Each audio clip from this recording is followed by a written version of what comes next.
in baseball when you have walk-up songs? We thought we'd do that today. Are there any Viking fans in the house? Yeah? Is there a game today? Well, you're gonna miss it, okay? So this is gonna be a long one, so hunker down.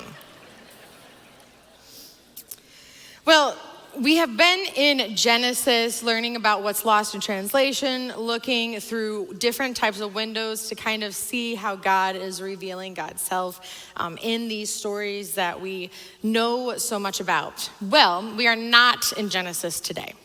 We are going to be in the Gospel of John, digging deeper into one of my favorite texts, the Samaritan woman at the well. So maybe you've heard it. If not, come along with me for that.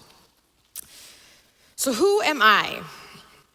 Before we dig into the woman at the well, I wanted to share who I am with all of you because I am new. Most of you don't know me.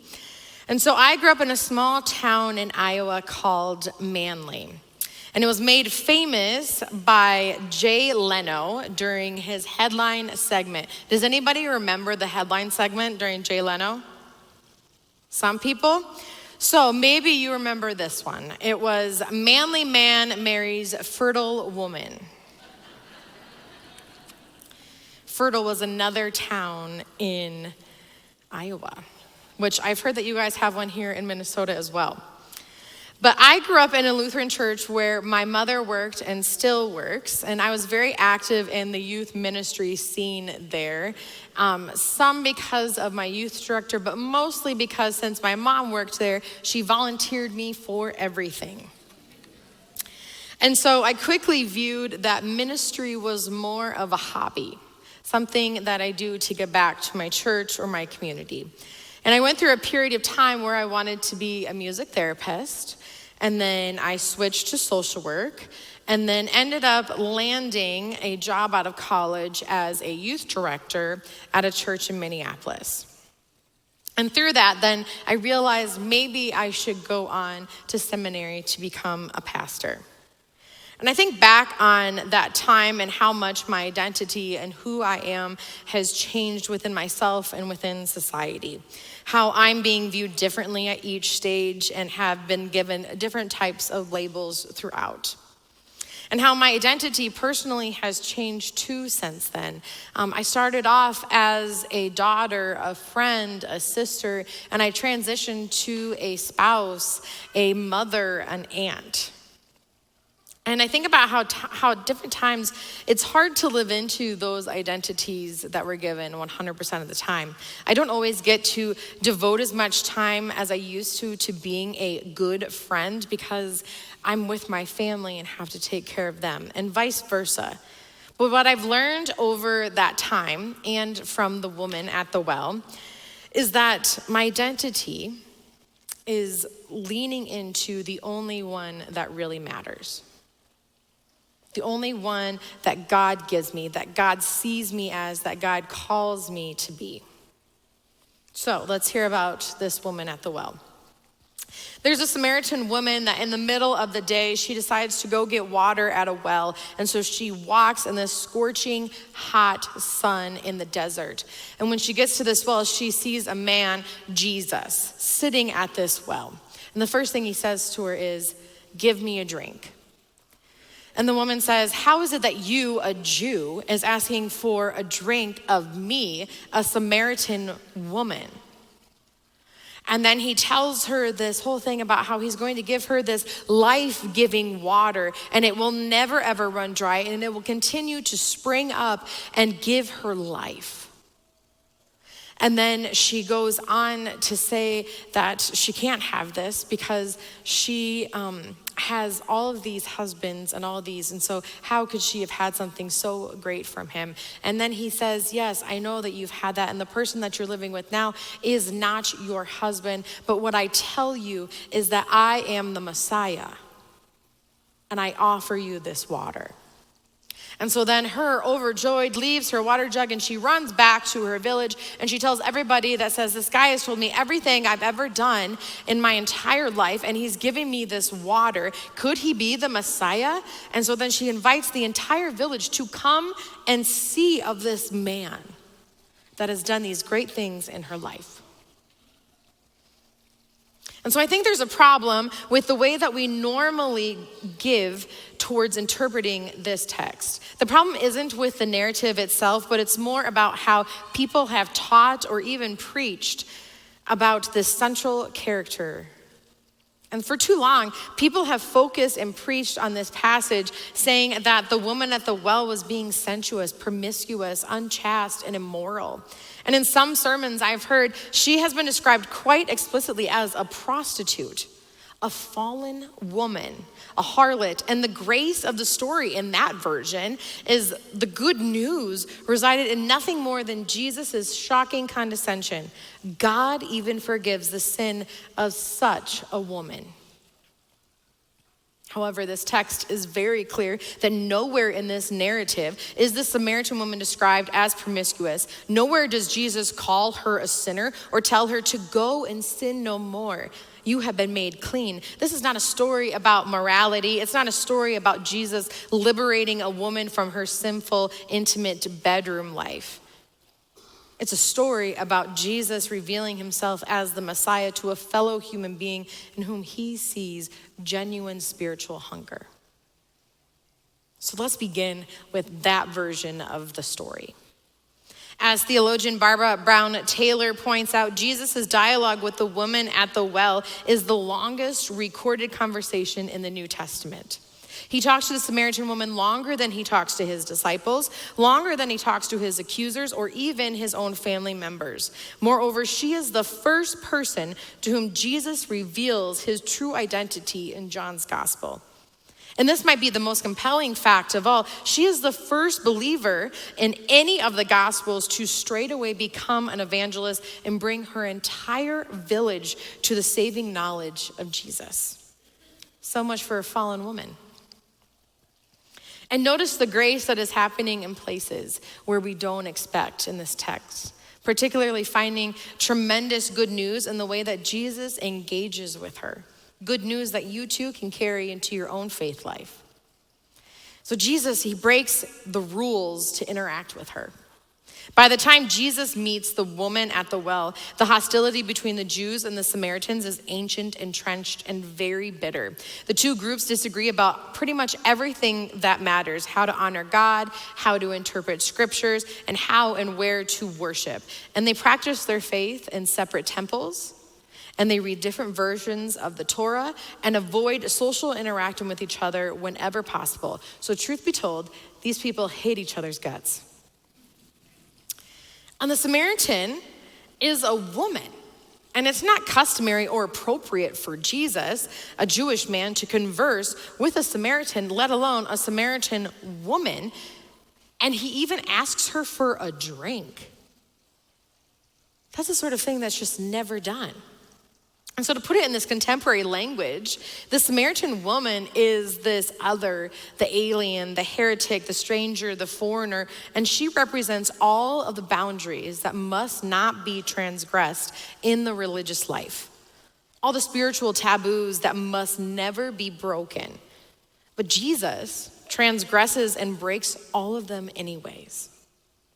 So now remember that opposition between the Jews and the Samaritans in Jesus' day is not theoretical. It is very much embodied and real. And the differences between them are not easily negotiated. Each is fully convinced that the other is wrong. So what Jesus does when he enters into conversation with the Samaritan woman is radical and extremely risky. It stuns even his own disciples because it asks them to dream of a different kind of social and religious order. It asks them to view a different kind of kingdom. Jesus' willingness to break the social rules of the day means that we, his followers, must also live into the truth that people are more than the sum of their political, racial, cultural, and economic identities. Jesus calls us to put aside the stereotypes that we carry, the prejudices that we continue to nurse, and the social and cultural lines that we draw between us and another person. He invites us then to look at the Samaritan woman and see a sister, an apostle, not a harlot, a heretic, a foreigner, or even a threat. And how he does this is he leads with vulnerability. As Jesus sits by this well in the desert on the hottest part of the day, he is tired out from his journey, no doubt, and he's all by himself. And along comes this woman with her water jar, and the first thing Jesus says to her is, "Give me a drink." Sit with that for a moment to realize the irony and strangeness that is taking place in this text. The Son of God is thirsty at the mouth of a well. And it's the outcast whom no one else wants to interact with who provides water that he seeks. How long, I wonder, does Jesus sit there with his parched throat and dry lips, longing for the water that's sitting right next to him? Surely, if the Messiah wants to, he can access that well all by himself. But no, he waits. He waits so that when this woman appears, she can recognize the incarnate Messiah and his vulnerability, in his humanity, in his need. And so Jesus wins the trust of this woman by humbling himself, by naming his own thirst, by asking for something that she and only she can give him, by being vulnerable just as she will have to be later on in the story. And there's no triumphalism in his approach, no smugness, no arrogance. He's thirsty. And so he says so, and she responds to his need. And then the other thing that Jesus does is he sees her without shaming her. The conversation between Jesus and the woman pivots when he tells her that he knows all about her life. You're right in saying you have no husband, for you have had 5 husbands, and the one you have now is not your husband. What you have said is true. Of course, this is a low-minded revelation commentators often point to when they try to make a case for the woman's promiscuity. But as Lutheran minister Nadia Bolz-Weber points out, there are a number of reasons why the Samaritan woman might have the past that she has. Perhaps she was married off as a young bride and then widowed and passed along to her dead husband's brothers, as was the custom back then. Maybe her various husbands abandoned her because she can't have children. Maybe she's a victim of abuse. Maybe she has a disability. Whatever the case, we can know for sure that in first century, this woman did not have legal power to end her own marriage. The authority to file divorce rested in men and men alone. So there's a great deal that we can't know about her history. What we can infer, though, is that she prefers to be invisible. That she goes out of her way to avoid the other women in her village. For whatever reason, she doesn't feel that they like her, accept her, or even understand her. So she heads to the well in the scorching hot part of the day instead of in the cool morning with the rest of the ladies. She hopes to come and go undetected, carrying around in isolation whatever trauma, wound, sin, fear, or desperation her complicated history has left her with. But then Jesus comes along and he sees her. He sees the whole of her, all of her, the past, the present, the future, who she has been, what she yearns for, how she hurts, all that she might become, and he names it all. But he does this without shaming or condemning her. He sees and names the woman in a way that makes her feel not judged, but loved, not exposed, but shielded, not diminished, but restored. He doesn't shy away from the painful, ugly, broken stuff in her life. Instead, he allows the truth of who she is to come to the surface. Let's name what's real, he tells her. Let's say what is. No more games, no more smoke screens. I see who you are and I love you. Now see who I am, the Messiah, the one in whom you can find freedom, love, healing, transformation, a new identity. where you can find this spirit and truth and eternal life and this life-giving water. Drink of me and you will live. And I think what's even more great, I guess, about this story is that Jesus honors this woman's proclamation.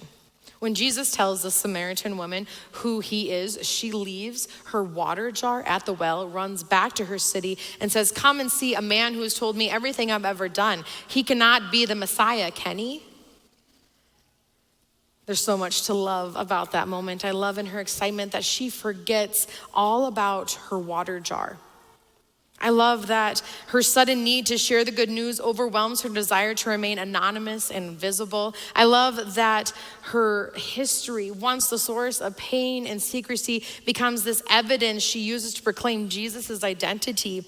I love that she says, "Come and see," recognizing that Jesus can't be reduced to some secondhand formula. I love that she shares her experience of Jesus even though her faith is still young, still forming, still in process. Even her question becomes a part of her evangelism. He can't not be the Messiah, can he? Even her curiosity becomes a tool that arouses the curiosity of others. But most of all, I love that Jesus honors, blesses, and validates her proclamation. John tells us that Jesus stays in the woman's city for 2 days so that everybody who hears of her testimony can meet with him directly and see that the woman is a reliable witness, that there is truth in her story. And so many Samaritans from that city believed in him because of her testimony. There are so many different factors in our lives that give us identities. The places, the people, the experiences we have all affect us in the way the world views us and the way we view the world. But Jesus invites us then to see ourselves and each other through eyes of love, just like he did for the woman at the well. Eyes of love without any judgment, to see ourselves through the eyes of Jesus. He is the one that shows us that how the world views us is not what matters. That the only identity worth clinging to in this life is that we are called and claimed as a beloved child of God. So who am I? A beloved child of God. Who are you? A beloved child of God. Now go and tell others of this great news. Please pray with me. God, you have chosen us to be your people through your love and your steadfast presence. And so we ask that you help us to tear down those labels that we hate and to also tear down the labels that we love and to recognize that we are yours and yours alone and that you claim us and name us as a child of God. And that no matter what identity or label we take on, that is the most important one, that's the one at the heart of everything, because you have created us in your image and you call us good. Amen.